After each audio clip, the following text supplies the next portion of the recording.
Assalamualaikum warahmatullahi wabarakatuh.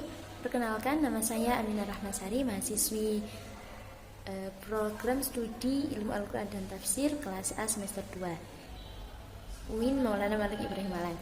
Jadi di sini saya akan menjelaskan tentang takhrij hadis. Nah, apa sih takhrij hadis itu? Jadi takhrij hadis itu adalah kegiatan mengeluarkan hadis. Maksudnya di sini ketika kita menemukan sebuah kalimat atau sebuah hadis atau sesuatu yang disandarkan kepada Rasulullah SAW, di situ kita perlu untuk mengkonfirmasi apakah hal itu benar-benar dari Rasulullah SAW. Nah, intinya kita melacak apakah itu memang benar-benar dari Rasulullah. Nah, untuk melacak itu memiliki metode-metode khusus. Baik, sebelum itu kita mulai dulu dari pengertian takhrij hadis. Secara istilah, takhrij hadis itu adalah adilalah ala mawdu' al-hadits fi masdaril asliyah allati akhrajathu bi sanadihi thumma bayani martabatihi 'inda al-hajah. Jadi artinya yaitu penunjukan terhadap tempat hadis dalam sumber aslinya yang dijelaskan sanad dan matanya sesuai dengan keperluan. Mari kita jelaskan satu persatu ya. Nah, jadi penunjukan terhadap tempat hadis dalam sumber aslinya. Sumber asli yang dimaksud di sini adalah kutubut tis'ah. Kenapa kutubut tis'ah? Karena penulis dari kutubut tis'ah itu bukanlah orang yang sembarangan, bukanlah ulama-ulama yang sembarangan atau ulama-ulama khusus, yakni ulama yang hidup pada masa abad 1 sampai 5 Hijriah. Dan beliau termasuk ulama yang meriwayatkan. Jadi beliau ini menulis masih dalam masa periwayatan hadis. Karena ulama di atas 5 Hijriah itu sudah termasuk ulama-ulama yang menulis sumber-sumber sekunder hadis. Jadi beliau yang menulis kutub tis'ah. Jadi kutub tis'ah itu adalah sumber primer. Begitu. Nah, dalam mentakhrij hadis kita boleh menggunakan sumber primer dan sekunder. Jadi sumber sekunder itu akan mengantarkan kita kepada sumber primer yang bisa dibilang atau yang bisa dimasukkan itu memang benar-benar dari Rasulullah itu ketika ada di sumber primernya. Kemudian pengertian yang kedua adalah menjelaskan sanad dan matanya sesuai dengan kebutuhan. Jadi maksudnya ketika kita ingin mengetahui sanad hadis tersebut atau memahami matan tersebut, itu juga termasuk aktivitas mentakhrij hadis. Nah, pertanyaannya, mengapa sih mentakhrij hadis ini sangat penting? Apa urgensinya? Itu.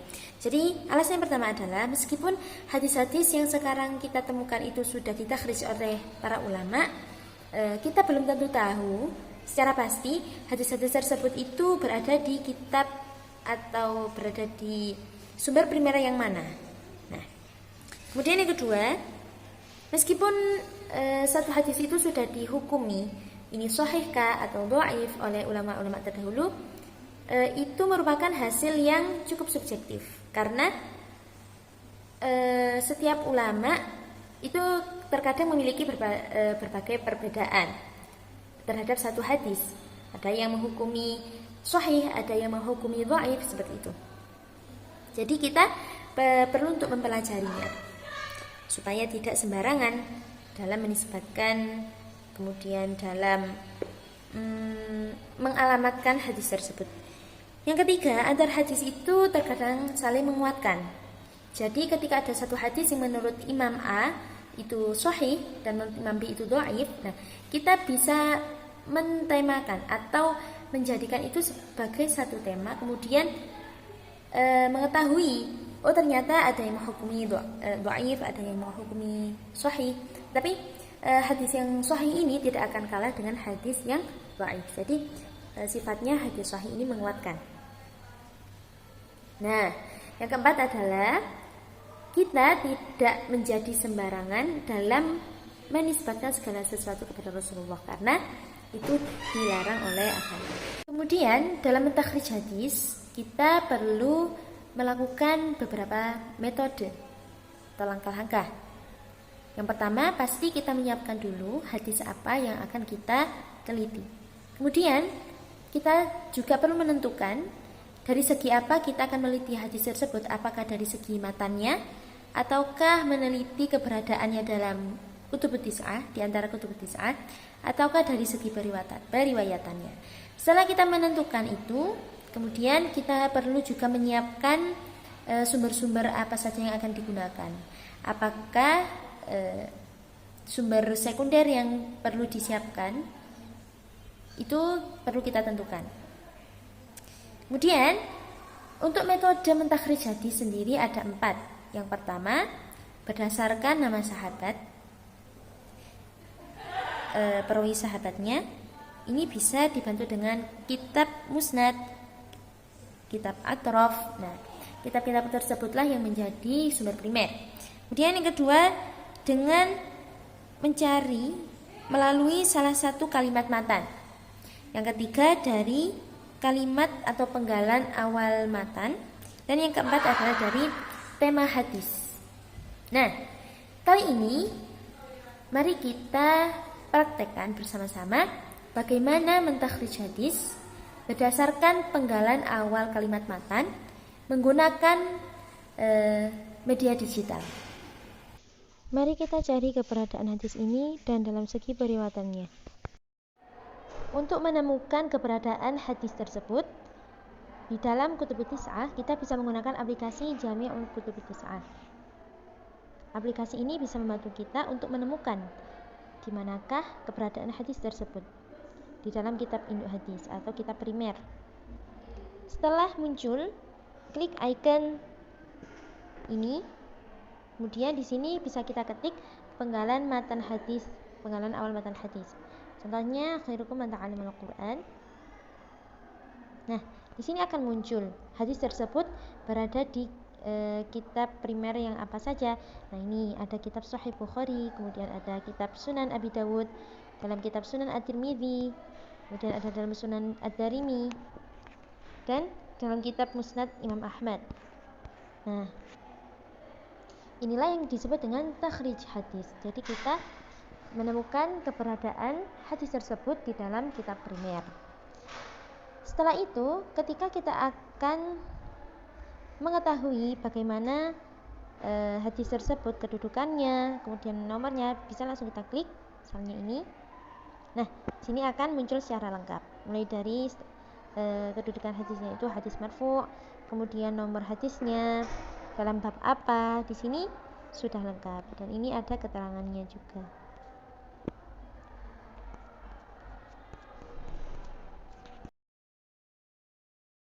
Sebelum itu kita harus mengetahui bagaimana urutan hadis ini bisa sampai kepada Imam Bukhari. Yakni yang pertama dari Rasulullah kepada Utsman, kemudian kepada Abi Abdurrahman, dan seterusnya hingga Hajjaj kepada Imam Bukhari. Ketika kita ingin mencari bagaimana ketersinambungan antar perawi, kita bisa menggunakan Google.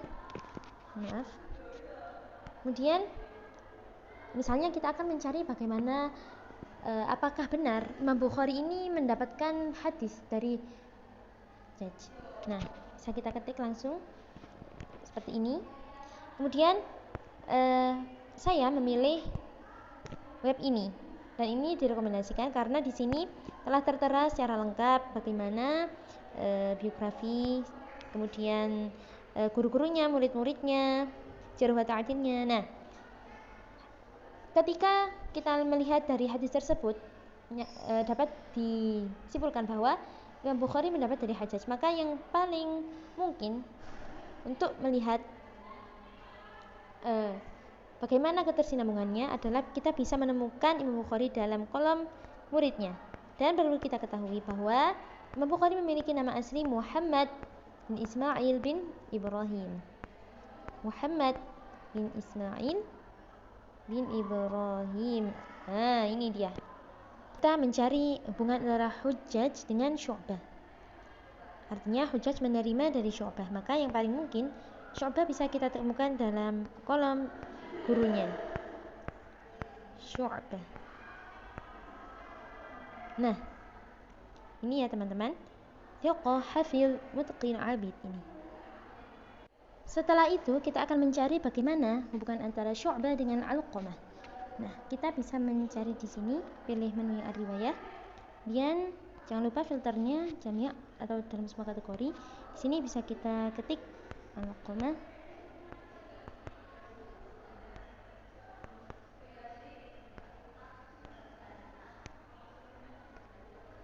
Nah, ini sudah ketemu. Kemudian maka jika kita hubungkan dengan Syu'bah sesuai dengan urutan di hadis yang kita ketemukan tadi, maka Syu'bah paling mungkin adalah sebagai muridnya, karena Syu'bah mendapatkan dari Alqamah. Maka kita cari dalam kolom ini. Mohon maaf, Syu'bah. Apakah ada Syu'bah? Nah, sudah ada ya teman-teman. Alqamah ini menerima dari Sa'ad, sehingga yang paling mungkin Sa'ad bisa kita temukan dalam kolom gurunya. Sa'ad